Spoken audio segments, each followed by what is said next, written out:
Ashoka TV ప్రేక్షకులకు నమస్తే. Cartoon చిత్రకథలు చూద్దాం.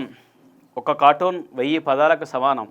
ఇందులో ఒక లుక్ వేద్దాం. అసలు ఏంటి గమ్మత్తుగా ఉంటుంది, చాలా జోక్గా ఉంటుంది. ఇందులో ఏంటంటే సాక్షిలో వచ్చిన కార్టూన్ ఇది. క్షమాపణ చెప్పిన మిమ్మల్ని అయితే వదిలిపెట్టాం, బాబా రామ్దేవ్కు సుప్రీంకోర్టు మొట్టికాయలు. ఇది ఆర్డర్ అంటుంటారుగా, ఇది ఇది ఇట్లా పట్టుకున్నట్టు.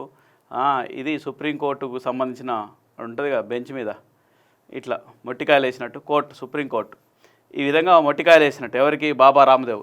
ఏమన్నాడంటే, ఈయన అల్లోపతి వైద్యంలో అసలు దమ్ము లేదు, ఇంగ్లీష్ మెడిసిన్కి దమ్ము లేదు అంటూ ఈ విధంగా ప్రకటనలు ఇవ్వటం, ఆరోపణలు చేయటం ఇవన్నీ చేసిర్రు.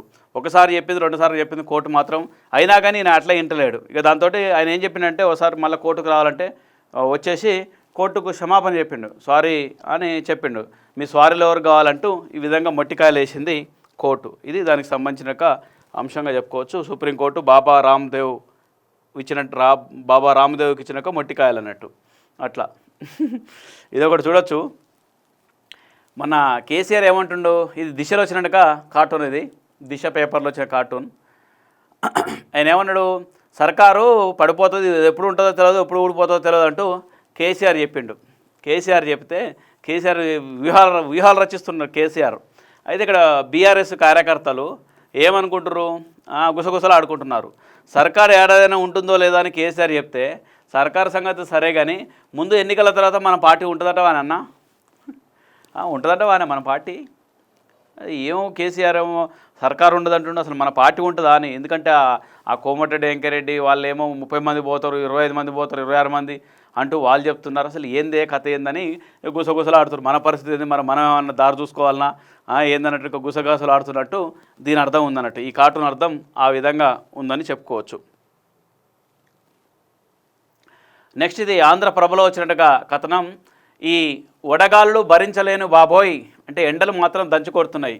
సూర్యరశ్మితోటి ఎండలు దంచుకొడుతున్నాయి. ఈ ఎండలతోటి తట్టుకోలేనట్టుగా పరిస్థితి ఉందంటూ ఈ విధంగా చూడొచ్చు. అయితే ఓ పక్క పైనేమో సూర్యుడి నుంచి ఎండలు బాగా దంచుకొడుతున్నాయి, కిందనేమో రాజకీయ వేడి అన్నట్టు. రోజు రాజకీయ వేడి, జనాలు ప్రచారం హోరెత్తిస్తున్నారు. మొత్తం మైకుల మోత మోగుతుంది, పాటల మోత, మైకుల మోత, నాయకుల రాజకీయ వేడి, వ్యాఖ్యల మోత, వాళ్ళ ఇలాంటి మోతలతోటి సస్తున్నాం. పైన వడగాలులు, కింద రాజకీయ వేడి, ఈ వేడి ఆ వేడితోటి మొత్తం అతలాకుతలం అయినట్టు జనాలు పరిస్థితి ఇట్లా ఉందని చెప్పుకోవచ్చు. ఇదంతా అంటే పరిస్థితిని సమకాలీన సమస్యలు కావచ్చు, రాజకీయ అంశాలు కావచ్చు, ఇవన్నీ కార్టూన్లలో అద్భుతంగా వస్తాయి. అందుకే ఈ విధంగా చూస్తున్నాం. నెక్స్ట్ వచ్చేసి ఇదే సంగతి ఈనాడులో వచ్చినట్టుగా ఇది సంగతిని చూద్దాం. ఇందులో ఏంటంటే, మూడో ఆర్థిక వ్యవస్థగా మారిన పేదరికం పోదు. ఆర్బీఐ మాజీ గవర్నర్ దువ్వూరు సుబ్బారావు మొన్న ఆయన వ్యాఖ్యలు చేశారు కదా, థ్యాంక్ గాడ్ పేదరికమే లేకుంటే మనం కూడా మనజాలం, అందుకే వారిని జాగ్రత్తగా చూసుకుందాం. ఈ విధంగా ఇలాంటి వ్యాఖ్యలు చూడొచ్చు. ఈనాడులో వచ్చినట్టుగా కథనం. దువ్వూరి సుబ్బారావు ఇచ్చినట్టుగా, దువ్వూరి సుబ్బారావు ఆర్బీఐ మాజీ గవర్నర్ ఆయన ఇచ్చినట్టుగా, ఆయన మొన్న చేసినట్టుగా కామెంట్ని అందులో ఈనాడులో కార్టూన్ వేశారని చెప్పుకోవచ్చు. నెక్స్ట్ లోకం పోకడ. ఇది వచ్చేసి ఇక దీన్ని చూస్తూనే అర్థమైపోతుంది ఇది ఏ పేపర్లో వచ్చిందనేది. ఇది ఎందులో అంటే నమస్తే తెలంగాణలో వచ్చినట్టుగా పేపరు. కాంగ్రెస్ వాళ్ళు కొట్టుకుంటారు, ఒక్కొక్కరు కింద పడి మీద పడి కొట్టుకుంటారు, బల్లాలు టేబుల్ కింద పడేసిర్రు.